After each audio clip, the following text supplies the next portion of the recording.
Hi, Mercy. Good to see you. Hi, good to And see you too.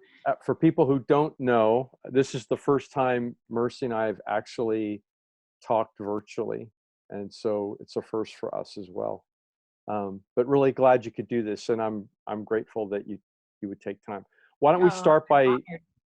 Why don't we start by having you let people know where you are and what you're doing there? Okay. I am in Bethlehem, the real Bethlehem, the little town of Bethlehem where Jesus Christ was born. It is in the West Bank in Palestine. We're right outside of Jerusalem. And that's where I have been coming and going from this place, working with Bethlehem Bible College mainly. I just help out here. I'm not in any kind of paid position. And I've been helping out with a lot of different things with the college through the years.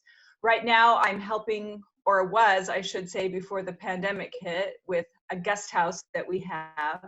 Mm, And I'm also working on a book project. I'm writing a book about the founder of this college, Bashara Awad, and his life stories as a little boy in 1948 all the way through to starting this college, which is the only non-denominational evangelical college in the West Bank. wow, So, and I'm also a student at Hebrew University. very good. So that's, yes, so that's in Jerusalem, and we're doing all our classes now via Zoom. Yeah, awesome. Yeah. Well, thanks so much. Quick question before we get started. So how was Holy Week like, being that you're over there where it all happened? What Yeah, was that this for was, you, especially not being able to really go anywhere? yeah, the most unusual Holy Week as it has been for everyone else on earth. Yeah, yeah, You know, one of the things that I love about Holy Week being over here is that it's just an incredible experience to walk down the Mount of Olives on Good Friday, mm, ushering in Holy Week with people, worshipers that come from around the world. You know, so there's like literally every tongue and tribe and language, you know, on earth and within the whole denominational scheme of Christendom.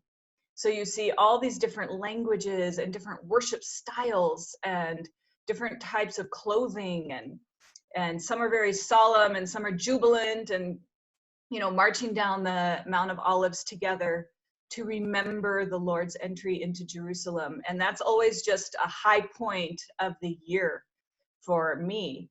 And for Palestinian Christians too, Easter is the big holiday. mm. Christmas is the smaller one. Easter is what is really emphasized and celebrated here. And so, you know, traditionally they've come from all over Palestine to march in Jerusalem on Holy Week. So that has been very, very different.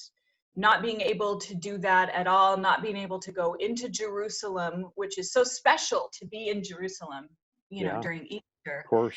And you know, there's so many activities that are going on with the various churches and denominations commemorating the week, various services all week long. Of course, all of that has been stopped.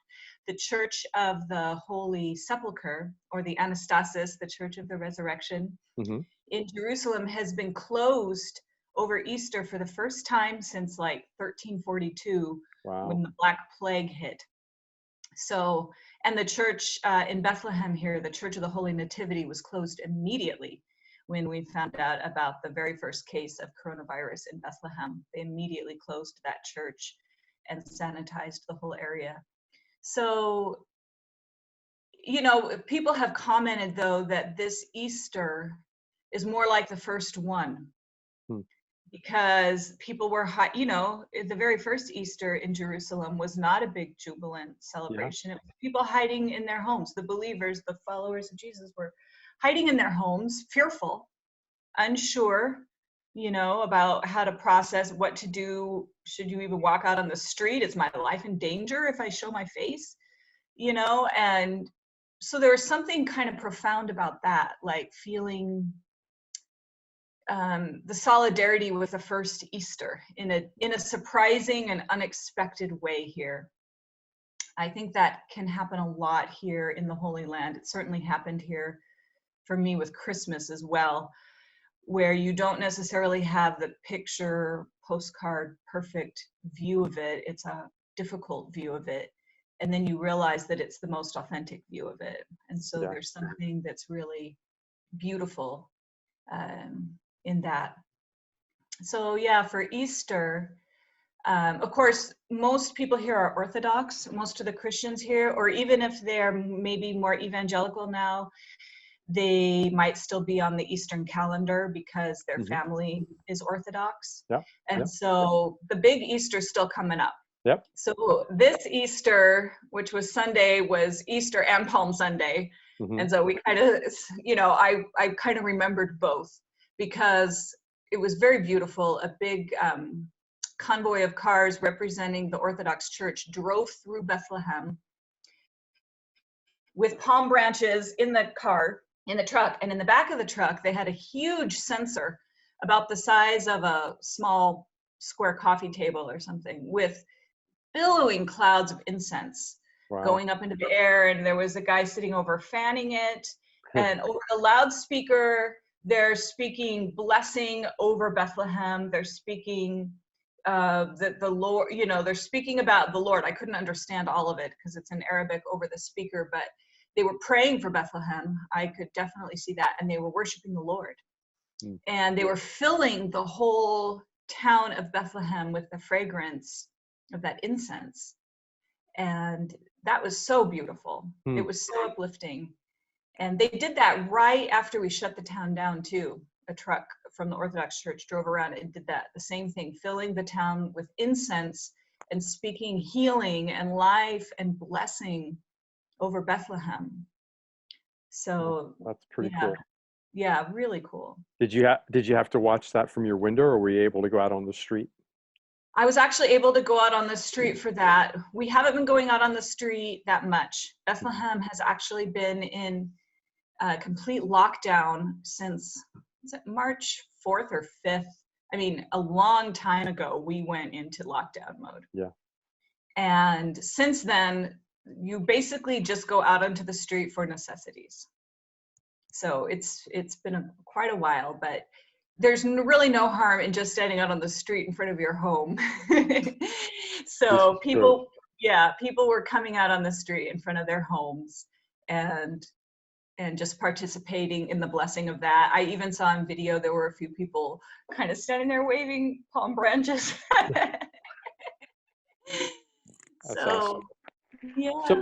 So let me ask you, just over this time, because Israel has been on lockdown longer than the U.S. has, obviously, you kind of jumped on it quicker than we did as a country. And so I'm just curious as to, you know, what has been on your heart and mind during this time, because obviously not being able to go anywhere, not having all of the responsibilities that you had, you've got more time.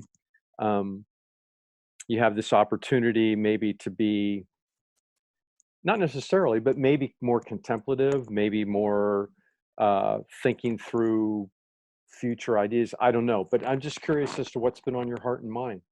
Well, let me first start by, if you don't mind, I want to explain the situation in Bethlehem a little bit more. Is that okay? Yeah, absolutely. Okay.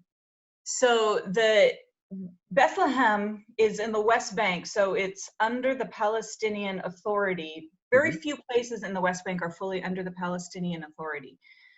They're all called Area A, and they're the municipal areas. So Bethlehem or Ramallah or Hebron or places like that are under more of like the Palestinian sovereignty.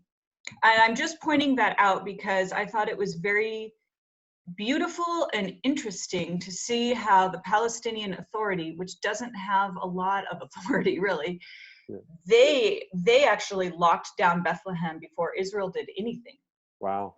Before Israel began to lock down Israel on the other side of the wall here, Israel did lock down Bethlehem from their side so that we Bethlehemites, well, me as a foreigner here, but we could no longer go into the Israeli side at all. But the Palestinian Authority also took authority and really locked down the areas that they could of Palestine. And so when that first happened, you know, we didn't know how it was going to affect the rest of the world. We wondered at the time if it might not be overkill, Right. because the economy here is very, very dependent upon tourism, and there's already a very high unemployment rate in Bethlehem. It's a town that is struggling financially. So this was like a big self-imposed cost that the Palestinians put upon themselves, Yeah. recognizing that they wouldn't be able to handle the pandemic if it grew, you know, out of control, because we just simply don't have the infrastructure here. Of course, it's even more pronounced in Gaza, that vulnerability, but it's still quite vulnerable on the West Bank. So it was very beautiful to see. Well, at first, you know, I'll say I was kind of wondering about it, and I think some of us were, you know, do we really need to go to this extreme measure? But especially because we were seeing the rest of the world wasn't doing that yet. Then we saw the rest of the world inch by inch, you know, begin to join us.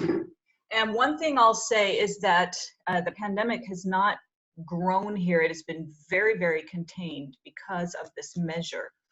And so it's something that when people wonder if this works or not, you know, I can advocate from that position from here in Bethlehem, from saying, yes, it has absolutely worked. That's to awesome. to flatten the curve and to slow the growth. So that has been very, very good. Of course, when it first started, one of the first things that I thought about, and what other people thought about with the book that I'm working on, I'm doing research into what life was like in Bethlehem during the intifadas, of course, which the Bible College lived through, in which my Christian friends here and Muslim friends here lived through. And this whole town has been under lockdown many, many times. And I had tried within my own imagination to get inside what it would be like to be under curfew and living inside your home and not being able to leave for like 40 days, you know, except for a few hours a week to buy groceries. And I had literally just interviewed a lady who had graduated from the Bible College, and she had talked about how during the first intifada, how she would just pray all the time. The Lord called her deep into prayer, and she would go up on a roof and she would pray over all of Beit Sahur, even the Israeli soldiers. She prayed over them. She prayed over safety for everybody. And she said, nobody died in Beit Sahur during the first intifada. And she said, I really believe the Lord heard our prayers during that time, because it was a very politically active place. And I hope she's right. I mean, I didn't research that step, but that's what she told me. So I went into this kind of with that mindset, because I had just been talking to her, and the town literally shut down like 2 days later. Wow. So my interview with Noel was fresh on my mind, that this, if nothing else, is certainly a time to be contemplative, to pray, and to use the time wisely, you know, with the Lord. And since then, you know, as it's just progressed, and as everything has been locked down, then you start to really take a wider view of things. So I'm no longer just thinking about, oh, this is another crazy thing that happens in Palestine. Crazy things are always happening here. Suddenly, oh no, this is a global thing, and we're all in this together. And I've come to see this in a way. I know that there's a definite underlying tragedy to all of this, which we don't even know the full repercussions of. It's going to take, you know, coming out of it to see, especially financially, and what the impact is going to be rippling out across the world, and especially in the most vulnerable places in the world that don't have a strong social infrastructure to help the poor. And a place like Bethlehem, you know, a place that relies on tourism, and Bethlehem isn't the only. There's so many places around the world that it's going to be a difficult recovery, I think. So I don't want to minimize that at all, because that's, well, it's part of what I'm thinking about. But one thing that I'm thinking about also is just that, as painful as this is and as difficult as it is, it also feels like a touch of grace in a way from the Lord, because I can't imagine, I would have never imagined, none of us would, I don't think, that that we would literally stop the earth, like stop everything, you know, and just give everything a rest and a breather. It would have seemed incredible and impossible, I think, if people had posited this to us a few months ago. Right. Something like this would happen, and we're seeing the skies clearing up. And I've shared about this a few times on my Facebook page, because it just amazes me to see blue skies over major cities, to see the Himalayan mountains. Even here in Bethlehem, I look out onto the Beit Jala hills that are right behind the college, and they're clearer. I can see details in the little buildings that I couldn't see before, that you typically don't see. And there's something spiritual about that, you know, like just the air being cleared, the curtain being pulled away, light shining in a way that is illuminating things a little more clearly. And it feels like, that sort of feels like a parable in a way for the other things that the Lord wants to shine light on. So in our busyness and in our we're all like little hamsters on the wheel, you know, we don't have time to sit and to examine the structures. I mean, we know there's so many structures of injustice that are in the world. And that's, you know, that's one of the main things that I'm thinking about.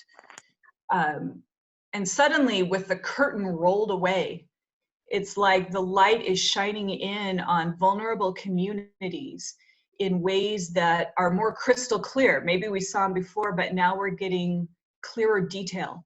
And it's more just like in front of us, you know. I'm thinking of vulnerable prison populations, you know, like what about these people? There's a lot of people who are in prison all around the world who haven't even done anything violent.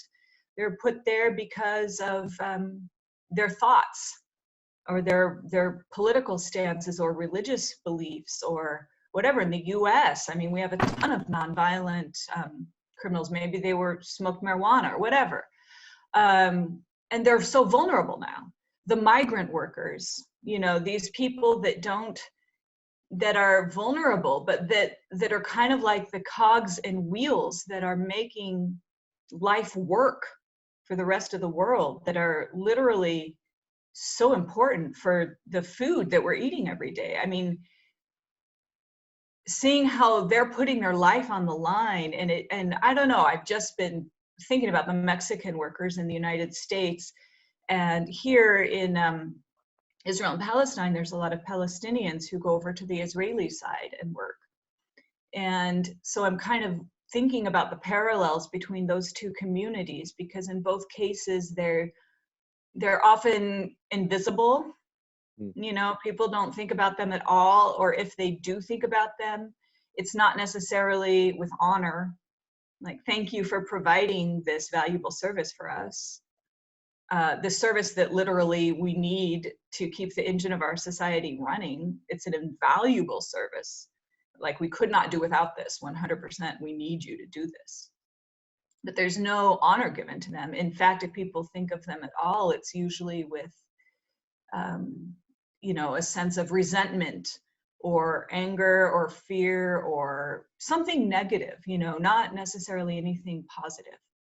And I'm seeing Jesus in these people more than I ever have before, and it really breaks my heart. I feel like the Lord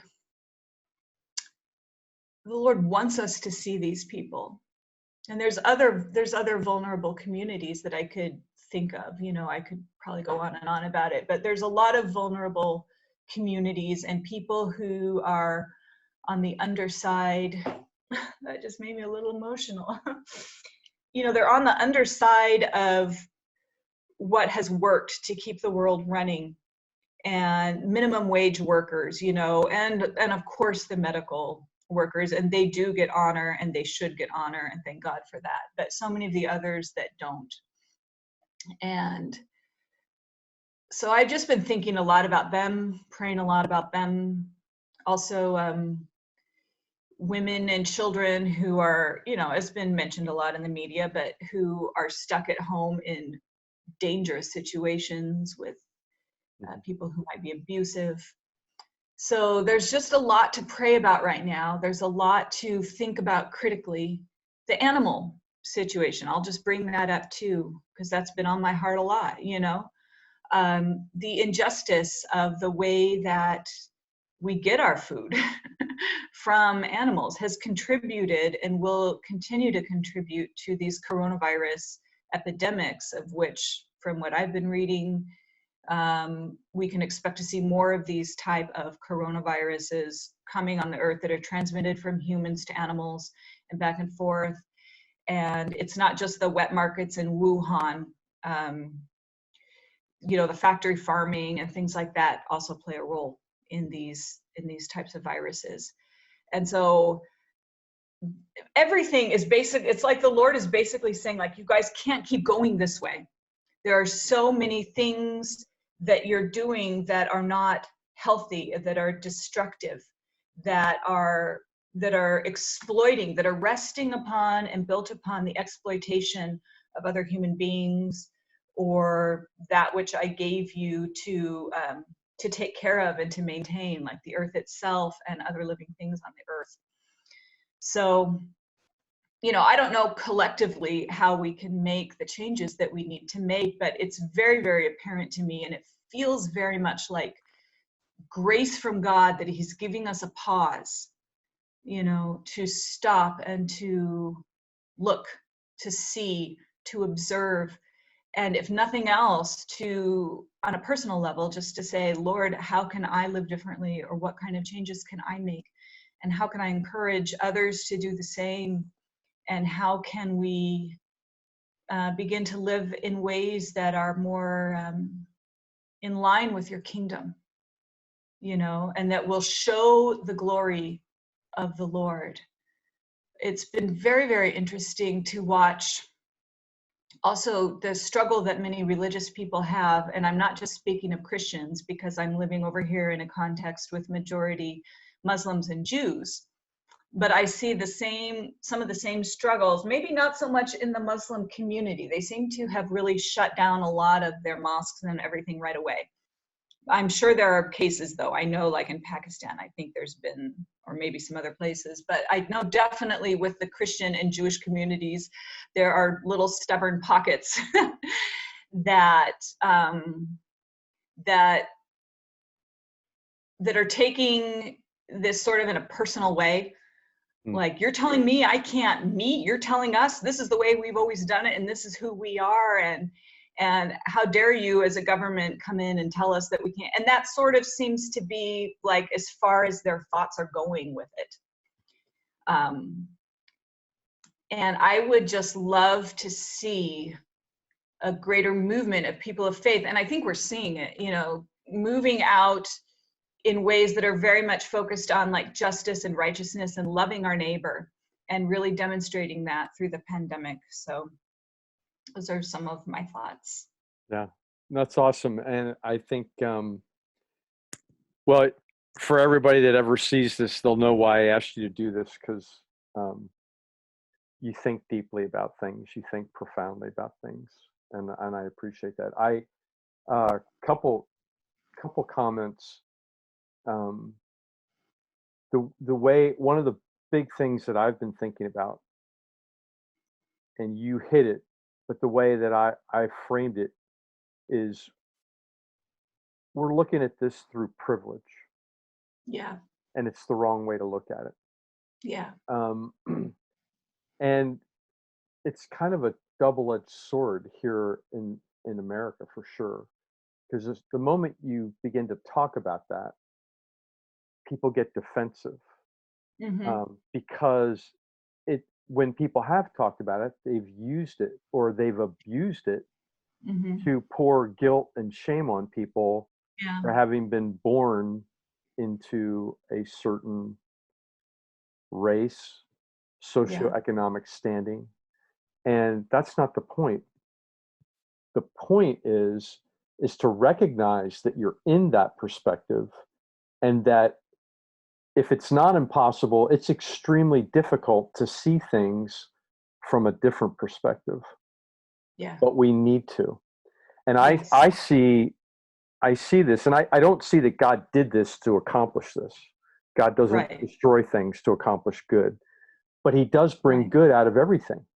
Right. And one of the good things, or the pieces of grace, as you said, um, to me, is that uh, this gives us the opportunity to be able to maybe be a little bit more compassionate, because this isn't a a particular country's problem, a particular race's problem, a particular part of the socioeconomic strata of the world. Yeah. This is a human problem, Right. and no one's spared. Wealthy, poor, educated, non-educated, it doesn't matter. And so, and I think, I at least in things that I've read, and the few people that I've talked to, I'm encouraged, because I think people are beginning to realize that we're more connected than we thought we were. Yes. You know, The it, interconnectedness. yeah, and it's like you said about what a normal Holy Week would be like if all the people were there from all these different languages and places and denominations and brands. They're all there to celebrate this event, and you get this glimpse of, yeah, there are things that are transcendent enough that we can lay aside our pettiness maybe for a little bit, and Yeah. actually get a glimpse of, there's just one human nature, there's just one human race, and it's us. It's not us versus them, it's just us, Right. right? And Exactly. so, to hear your perspective, because I think it's one of the reasons I wanted to ask you, because you do see that far more than we do here in the States, um, where you are exposed more, I don't know if this is the right word, but on a more consistent basis to the vulnerable. Yeah. And uh, so, I have friends that talk about, like, oh yeah, I can catch up on my Netflix and this and that and this and that. And that's all great. Again, I don't want them to feel Yeah. guilty about that. Yeah. Right. But maybe, like you said, maybe we could see the opportunity in this to take this a little bit further, um, on a human level, on a contemplative level, on a self-examination level. What do I keep from this, and what do I let go? What Yeah. do I bring back that used to Yeah. be, and what Yeah. do I say, no, I don't want that Yeah. anymore? Yeah. Exactly. So I feel like it would be such a tragedy for us individually and just, you know, collectively, in societal ways. yeah, Yeah. yeah, To just go back to business as usual. yeah, Like, oh no, like that's the thing that makes me feel this almost panicky feeling inside, like, we can't do that, Lord. Help us. Help us to really let you work in us and to engage with you in this, yeah, to really feel what is in your heart and to do our part, to help bring change. And of course, I keep speaking more outwardly. I'm generally a very contemplative person, but I've been very outward looking at society and people and people groups the past few years, whereas in my earlier life, I was much more inward focused. And I think mm, it's part of the journey that the Lord has led me on, teaching me to love Him and then teaching me to love my neighbor. But these days, I'm just very, very focused on how can we make the change and impact. Can I share something with you that I found that this morning that I wrote? absolutely. And I wrote it a few years ago for some other situation, a bombing that had happened in Syria, but it just seemed so relevant to what's going on right now. I was just talking about how Syria was being bombed. I wrote, the rest of the world stands by watching helplessly, listlessly, or angrily as innocents are pummeled and torn to death, as poison and fire roll in from all sides. This is, of course, what the world usually does when such things happen, and we don't know how to stop it. And sometimes we don't even believe these things are happening. Some of us think that maybe the people on the receiving end deserve it somehow. The rest of us are too tired to think about it at all. So that's a little bit, in a different way, but I think those are some ways that people are still responding to this global pandemic. Mhm. So I opened a book today and I came across this little phrase that penetrated my darkness with one exquisite hope. Abby Hoovelin, addressing Christ, says this: "You always took the lowest place and did it so completely that no one ever since has been able to wrest it from you." Hmm. What additional commentary can I add to the depth of that piercing truth? You always took the lowest place and you did it so completely that no one ever since has been able to wrest it from you. The wisdom of your path, I'm now convinced, is the only wisdom that can lead us out of this confusion and insanity, though I cannot see the details of how exactly it will be manifested in the face of the weapons that we have developed to use against ourselves. But I trust that it is from the bottom of this cesspool, or the bottom of these unjust systems, from the bottom, that the world will be mended. Healing will work its way upwards, but only through tiny things. The small will overtake the lofty. The last will overtake the first. The weak will overtake the powerful. The bottom will overtake the top. And all things unwieldy and clumsy, dull and insane with personal and tribal and national pride and violence will be cleansed of our deadly infection. And you, Lord, will do it. And the healing will flow through tiny people, tiny parts of you, nameless people, even as I trust it is already flowing and moving in a purpose more complex than I can fathom. Well, I won't go on, but it was just this idea. It encouraged me to come across this today that I'd written a few years ago. Beautiful. Because from the bottom, and it puts the power back with us and the Lord, like, I'm just one little life. You're just one little life, anyone who's listening to this. But we can have significance in this.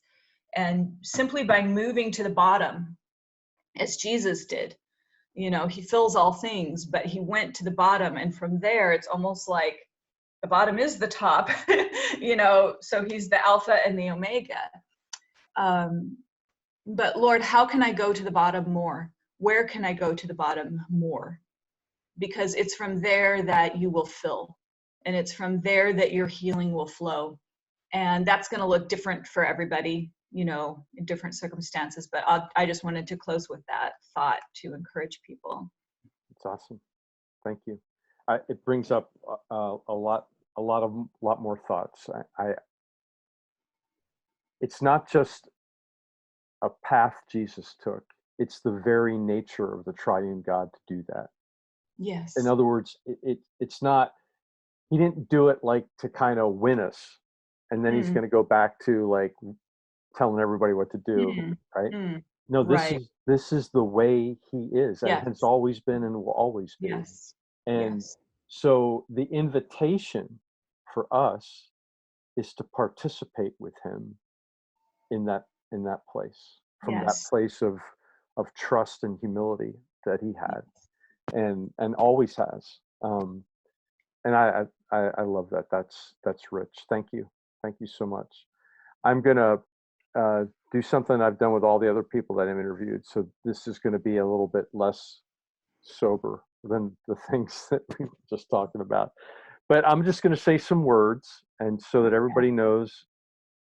Mercy doesn't know what I'm going to ask her or what words I'm going to say, but I'd love to hear just your one-word response. And you don't have to like do it right away. You can think about what word you want to use, but they aren't hard. This is easy. Social distancing. I think physical distancing. I've heard people say a better term is physical distancing. Okay. And that's what comes to my mind, because I don't feel socially distanced. I actually feel very socially connected in spite of my social distance. Very good. But that was more than a word. No, I'm kidding. Sorry. No, I'm teasing. Oh gosh. If I held everybody to that, it wouldn't happen. Anyway, okay. COVID-19. Hope. The favorite thing that you've done since Bethlehem went into lockdown? Flowers. Okay. I'm just giving you one word. That's great. That's great. You mentioned some things that you're reading. Maybe you're probably more than one. I don't know. But give us something that you're reading that you're enjoying. I can't think of the title. I've got my Kindle right here. Let me pull it up. I've been reading an excellent book by it's just escaping my mind. That's okay. Okay, let me pull it up. It is,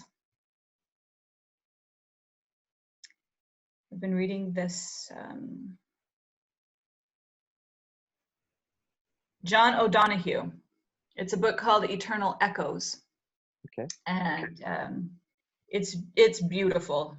It's like Celtic spirituality.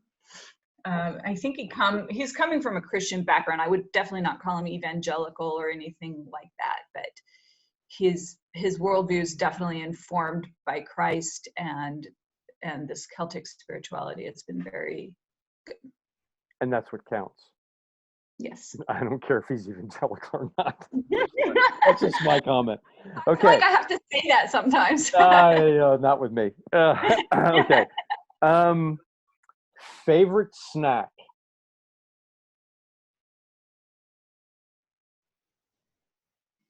Yesterday, we roasted some hummus, some garbanzo beans in the shell. And it's a springtime snack here. They were delicious. You just pop them out of the, kind of like a pea or a bean right out of the pod. Delicious. Awesome. Very good. If you get bored, not that you do, but if you got bored, what would be your go-to activity in this time where you're in your house all the time? Cook. I would cook. Okay. Good. Any current projects you're working on? You mentioned one, the book. Anything else? That's the big looming one. Yeah. I'm trying not to engage myself with other things, although it's very tempting. Okay. But I'm at a little bit of a writer block at the moment. So if I give myself too many other things, it's too easy to get distracted from the big one. So I know exactly what you mean. Okay, least favorite thing about physical distancing. I like your explanation there. Not getting enough exercise. Okay. All right. Okay, last question, and this one you can do more than a word. I mean, you've given us so many, I think, great and beautiful tidbits of wisdom here. But one last thought or one thing that you'd like to leave that you feel like that maybe has encouraged you during this time or that brings hope for you? The thought of coming back together and being with everyone again is very inspiring. I just feel so much more love for my community here at the college, in Bethlehem, my friends on the other side of the wall and the Israeli side, my family, everyone. I feel like I just love everyone so much more, and I can't wait to see them again. And I know that a lot of other people are feeling that, and it's exciting to know that we will be coming back together with a greater sense of appreciation for one another and not taking each other for granted as much as we have in the past, and really valuing the gift that we have in one another. That's awesome. Absence makes the heart grow fonder. Yes. Yeah. Awesome. Well, Mercy, thank you. Thank you so much for doing this halfway around the world with us. Yeah. And we look forward to when we'll be able to do it in person. Yeah, me too.